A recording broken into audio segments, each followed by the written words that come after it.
Although I think Harris has still not released her September numbers yet.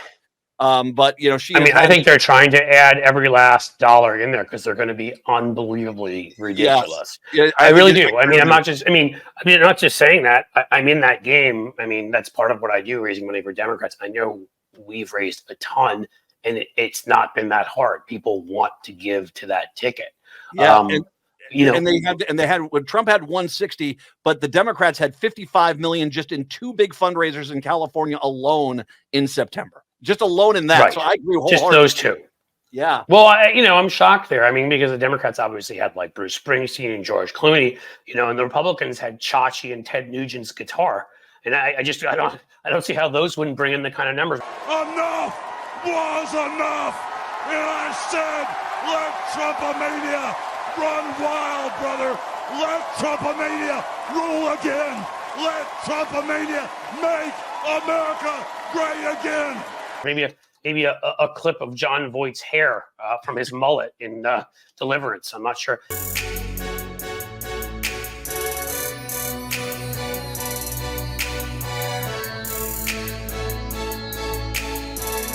And I said, so what do you think about our man? And she just did this.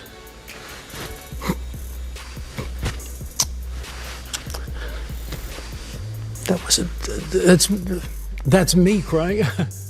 I say, thank God. In any case, that's what they have show up there. But more to the point. Where was I going with this? Before I started making mullet jokes and the rest. Like fundraising. It's not only these numbers we're talking about here. This actually relates to the point you were making earlier, which is Kamala Harris. First of all, their campaign.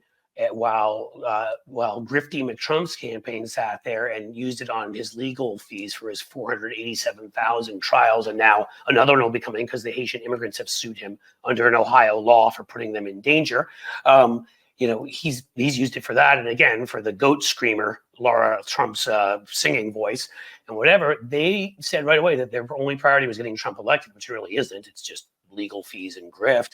But I guess secondarily getting him elected, they have given no money, which is why the Senate campaigns are underfunded. They've given no money to the House campaign organization. Kamala Harris gave something like $25 million, I believe, to the Democratic Senatorial Campaign Committee. She gave $25 million to the Democratic House Committee, and she's given $2.5 million, I believe, to each state party.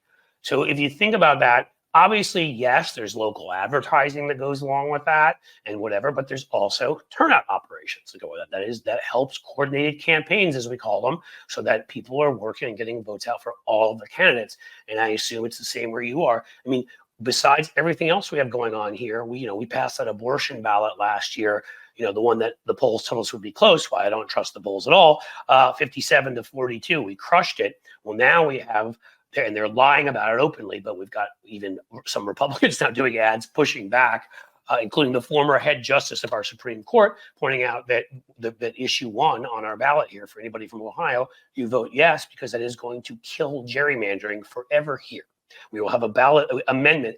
You don't understand what that will do. We will immediately, when you add in the excess COVID deaths, and I'm sorry, they did that to themselves. On the right, a study was done that showed that some of the other factors of younger folks moving into the 3 Cs, as we call them, Columbus, Cincinnati, and Cleveland, and people and older folks dying in the rural areas and nobody refilling, nobody moving in. What you add in the un-gerrymander, which also skews it a couple points their way, even in a statewide election, suddenly we're a swing state again. Plus, we've got 3 Supreme Court justices up, which means we take over the state Supreme Court, and we're running on all the fact that all 3 of those state Supreme Court justices here have said they want to overturn our ballot measure if they can figure out a way to do it because they're anti-choice jerks, which means they've just given us an issue to hammer them on. So, that's why that money matters. That fundraising you're talking about with Kamala Harris matters because she has a ton of money now for her campaign. But what they're doing is they're building a movement. They're getting it to everybody. And that is going to make a huge difference everywhere. When you're talking about the Minnesota House that will make a difference there. Well, and the ad buys they've got scheduled are going to be massive. You are going to see Harris ads everywhere in the next few weeks, and that's a good thing.